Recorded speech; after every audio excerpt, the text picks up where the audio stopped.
ओम गण गणपते नमः। ओम गण गणपते नमः। ओम गण गणपते नमः। ओम गण गणपते नमः।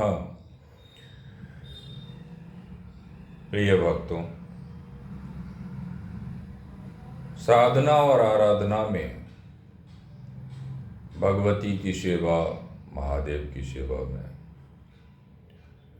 अपने जीवन के अभीष्ट को खोजना मनुष्य का परम कर्तव्य है। और इस साधना में प्रकृति द्वारा प्रदत्त अनेक वस्तु परब्रह्म परमेश्वर द्वारा प्राप्त इस पृथ्वी पर, जिसका कि हम लोग उपभोग करते हैं साधना के लिए। साधना में कुछ तांत्रिक क्रिया जो कि मंत्र के माध्यम से की जाती है और जंत्र के माध्यम से की जाती है। अब ये जंत्र क्या है? जंत्र प्रकृति द्वारा प्राप्त पेड़ पौधा, जीव जंतु और उसके विभिन्न अंगों, जड़, तना, पत्ते,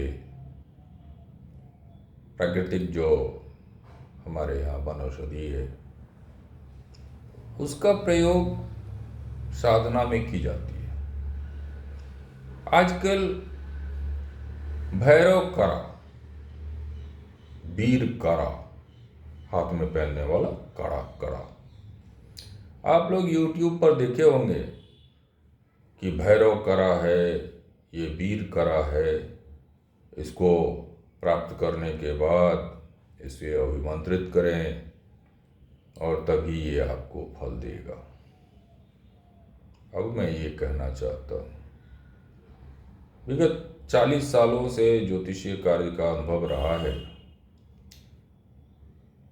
कोई भी रत्न अगर पंडित द्वारा कहा जाता है कि इसको आप धारण करें, तो एक बड़ी विडंबना है और कलुषित सोच है कि उस पत्थर को पंडित अभिमंत्रित करेंगे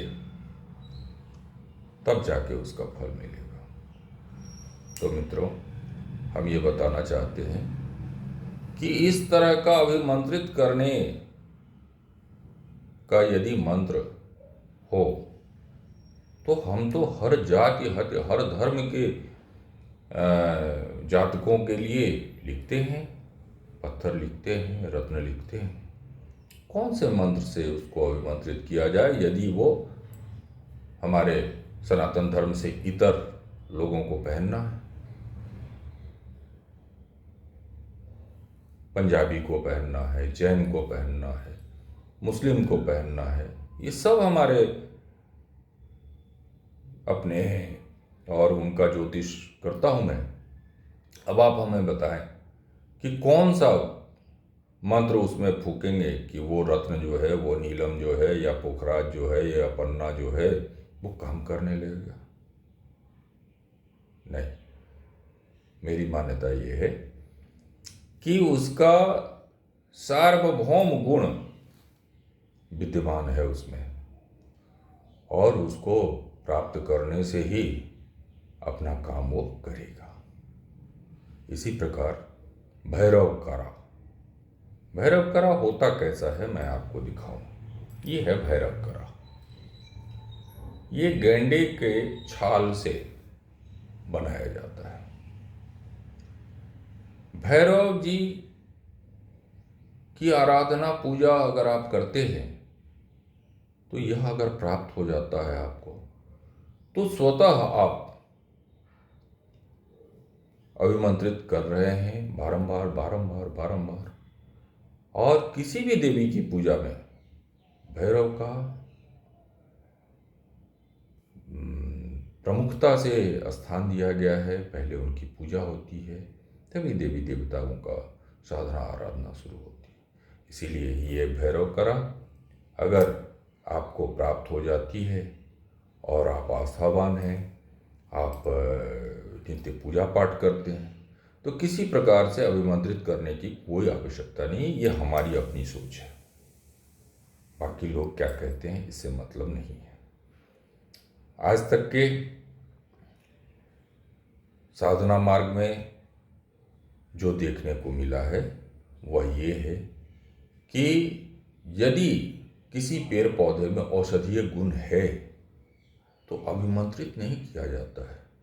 उसका काढ़ा या घोल बनाकर या कच्चा पत्ते को चबाकर रोग को ठीक कर सकते हैं।